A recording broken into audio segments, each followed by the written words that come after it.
Hello everyone, Charles Watts here, the Arsenal correspondent at Goal, joining you on Saturday. I hope you're all having a very good weekend, enjoying a Saturday free Arsenal ahead of tomorrow. Hopefully, fingers crossed, Arsenal continuing their fantastic start to the season away at Southampton. I shall be there, looking forward to that one, so keep your eyes peeled. Bit of a pre-warning, I suppose. I don't think I'll be able to do my usual stuff before the game in terms of the stream during the warm-ups and that sort of thing. I'll have a look, but I remember that Southampton, it's a nightmare. The desks in front are a nightmare, and you can't balance the tripod, and the camera is just a bit of a nightmare. So I've got a feeling I won't be able to do that, but I'll try and do afterwards the usual stuff, ratings, if I get time. But yeah, just a pre-warning, if you're looking out for that sort of pre-match show that I try and tend to do, I don't think it's going to happen tomorrow, unfortunately, but let's see what we can do anyway. Wanted to talk today a little bit about Gabriel's new contract. Obviously, that was announced last night, or sort of late yesterday evening, about 5 o'clock, that he had signed a new long-term contract. Fantastic news, in my opinion, on that. I know that Gabriel's had a few dodgy moments, certainly this season, little bits of rash errors of judgment that have given away goals. You think of Fulham with Mitrovic, you think of Tottenham, the penalty, even Liverpool as well for Nunez's equaliser. There are those issues with Gabriel in terms of he tends to just lose his concentration a little bit, and it can prove costly. But look, he's 24. He's got all the attributes to be an absolute top class centre back. Like I said, only 24. He's going to get better and better. I mean, you need to keep Gabriel. There's no doubt about it. You needed to get that contract sorted. You don't want to let him run down and suddenly leave yourself in a situation where lots of top clubs, and there would be lots of top clubs, would be looking at Gabriel and trying to prize him away. So it's very good that Arsenal have got him tied down to a long-term contract. It's till 2027, that's my understanding on that. So, you protected yourself very nicely there. It will be a big wage increase, I'm sure. I don't know what wages will be on, but it'll be an increase. You think when he arrived from Lille, it was 21, I think he was at that point. So he wouldn't have been on too much money. I'm sure his money would have gone up each year based on certain things he would have hit. But, this will be an increase, and it's what Arsenal are going to have to do when it comes to keeping the players that this new young team has been built around. These contracts are coming up. This is the first one that's done. We know there's some big ones coming up with Saka, Saliba, Martinelli that need to get sorted as well. And you kind of look at all the work that's been done in getting players out of the club, sorting the wage bill out, bringing it down, and hopefully freeing space up to pay the players now that you want to build this club around. Your Gabriels, your Martinellis, your Saka, paying the money that they're worth, and that's why the wage bill is going to have to go up again. And it's just what Arsenal need to do if they want to be successful, because you don't want to lose any of this bunch. And I know Gabriel's coming for a little bit of grief recently right now. And I've seen some of the reaction to him even getting a new contract, which just literally blows my mind. It's like, what are you complaining about? How can you complain about Gabriel getting a new contract? What do you want to do? Let him go for free? It's just madness. Even if Arsenal do decide at some point that they want to bring in someone else instead of Gabriel, you still want him under contract. You still want to be able to get good money for him. You don't want to risk him going for free. I mean, he's a top quality defender. He's 24 years old. Look at everything that he possesses, all the attributes he possesses, how strong he is, his size, his ability at passing, his ability of popping up in the opposition penalty areas and scoring crucial goals. He's got it all. Yes, he makes some errors. There's no doubt about that. We've seen it this season. It's frustrated me at times. He just seems to lose his head a little bit, lose a little bit of concentration, and it can prove costly. But like I said, he's 24 years old. How many absolute top class quality centre-backs are there at very big clubs at just 24 doing their stuff? There's not too many of them. He's going to get better and better. He's still years away from being at his peak as a central defender. For me, I think it's an absolute, fantastic decision. They had to get it done, and they have got it done, which is nice. I mean, Gabriel's delighted. He says, I'm very happy to sign this new contract because it's such a big club. It's my dream, and today is the best day of my life. I'm so happy to extend here. In the future, I want to win games for trophies with Arsenal, stay here a long time because this is my home. Arteta obviously delighted, says Gabby's shown huge quality since he joined. He's a young player with a great work ethic. Consistent, strong performances have been hugely important over the last couple of years. Working with Gabby every day is a pleasure. He has formed strong relationships with everyone. We're pleased that he's committed to a long-term contract. I mean, look at the stats. It backs up how important Gabriel is for Arsenal. When he's played since he's arrived in 2020, was it? I think, something like that. Basically, since he's arrived from Lille, Arsenal's win percentage in the Premier League with Gabriel and the team is 67% or 63%. I think it's 37% when he hasn't played. He's so important. He's that left-sided player. He brings so much balance to the centre-backs. I think their average point with him in the team is 2 per game. Without him, it's 1.3. It drops massively And all of his stats have improved this season as well. Yes, he's made some mistakes, but you look across the ball at his stats, his tackles, his passes completed, his blocks, his interceptions, his recovery, everything has gone up. He's playing top quality football. It's just those moments that let him down a little bit. You think of the Leeds game last weekend, for example.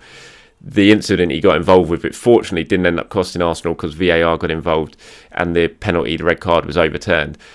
That almost, clouded people's judgment, because when you look at his numbers and what he did in that game, he was an absolute standout performer. He was fantastic, and then he almost threw it all away with that stupid little moment at the end when he got caught up in that incident and it almost proved costly. Fortunately, it didn't. And that's what he needs to eradicate from the game, and that's what I'm sure he will eradicate from his game as he now takes the next step and moves from being a young player to be almost a senior experienced player, which he will be very, very soon. So that's what he needs to work on, and I'm sure that's what Arsenal are going to work on with him as well. But yeah, personally for me, I don't know what you guys think. Please do let me know in the comments below. But for me, it was just a given. He had to sign a new contract. There's no way they could let him get down towards the end of his deal. Clubs across Europe would have pounced instantly. So yeah, delighted with that news, but let me know what you guys think in the comments below. Okay, so as I mentioned at the start of this video, Southampton tomorrow, another chance for Arsenal to continue this winning run that they're on in the league. We're in all competitions, in fact. Still only lost one game this season, 14 games played, 13 wins, 1 defeat. That solitary defeat at Man United, which still really bugs me, I have to say. It shouldn't. You look at all Arsenal's form this season, it's just win, win, win, win, win. That one game just really bugs me still, because they played very well. They didn't deserve to lose that game. But anyway, a chance to really continue with that excellent form tomorrow against Southampton side that has struggled of late. They did get a big win against Bournemouth last time out, which will be a boost for them. Maybe that will give their confidence a sort of boost they need. But hopefully Arsenal can go there, not be too tired, and they can control the game and they can play it the way they want to play. They lost at Southampton last season in that horrible little run they had towards the end of the season. It ended up costing them. It was the third of those 3 successive defeats that they had against Palace, Brighton and then Southampton. And ultimately that cost them towards the end of the season. So they'll want to try and avenge that sort of defeat. And if they can stamp their authority on the game early on, get themselves in front, you think they would have enough to get themselves through. Team news ahead of that game doesn't look too bad. There was obviously concern about Saka. He limped off in the game on Thursday night. Mikel saying he is all right, though. He spoke at this press conference yesterday, his sort of pre-match press. He said, I think he's fine. He was struggling a bit against PSV, but hopefully he'll be fine for Sunday. Zinchenko I still don't expect to be involved, although Mikel once again doesn't completely rule him out ahead of the game, which just makes me laugh. I mean, he hasn't trained in ages, so he's not going to feature. There's no way Zinchenko will be involved. But Mikel was asked about him again. He said, I think he's close to returning to training. That means the fact that he hasn't returned, there's no way he's going to play. He's getting better and better and progressing really well. He had a setback on the injury that he had at the start of the season, which was a shame, but knowing Alex, he'll be back very soon. He was then asked, will he play this weekend? He said, I can't tell you, but he's always in contention.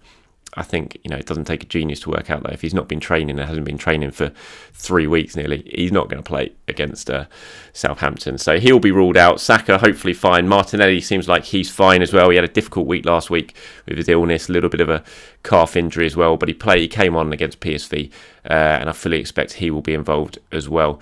So team news wise, it's not looking too bad, to be honest. We know that players who aren't going to be there, and that is your Smith Rose and your Mohamed El Nenis, but fingers crossed, unless something happens in training that we don't know about, or anyone had a reaction to something that Mikel's keeping under wraps on Thursday night, then Arsenal should have quite a strong team available for that game against Southampton tomorrow, and fingers crossed they can get the results they need for that one. I mean, there's some decisions to make. Who plays at left back again? That's always the big one. It will be interesting. We saw both players start on Thursday night. We had Tierney at left back, Tomiyasu at right back.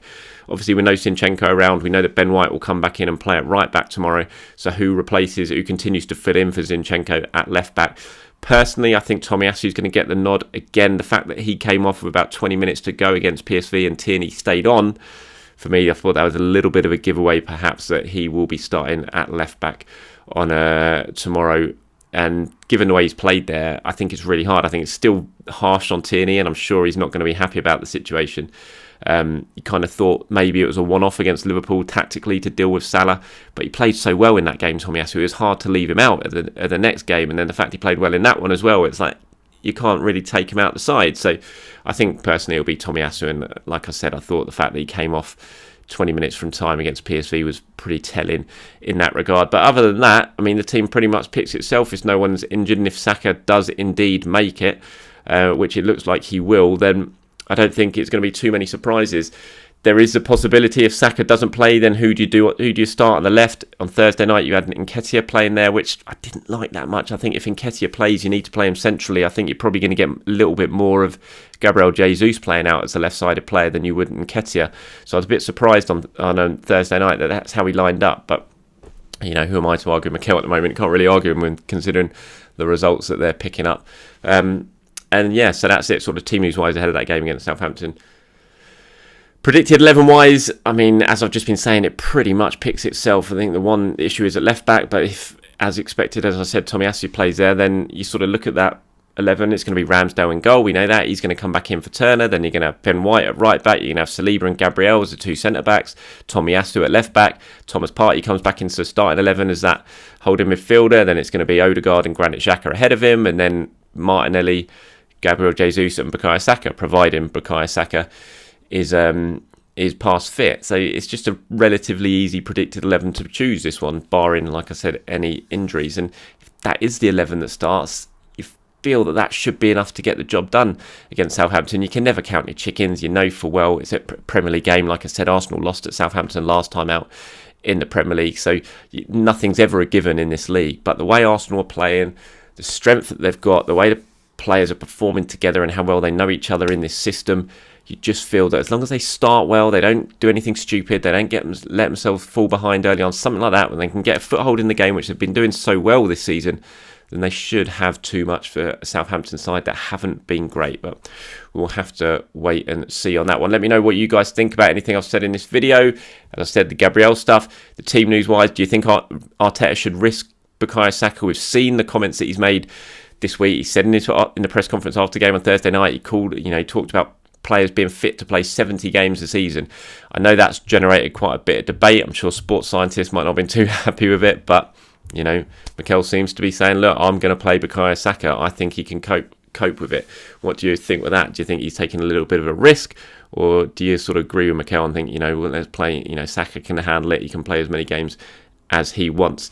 Let me know on that. My predicted 11, let me know what starting 11 you guys think. As always, please leave them in the comments below. Thank you very much for watching, everyone. Please do have a very good rest of your Saturday. Like I said, I'll be at St Mary's Stadium tomorrow, bright and early, for the game, 2 p.m. kickoff. Remember, so keep your eyes peeled for all the usual stuff from me on here and on my other social media channels. Obviously, you can catch me on Facebook and on Twitter as well. Have a very good day, everyone. I'll speak to you soon.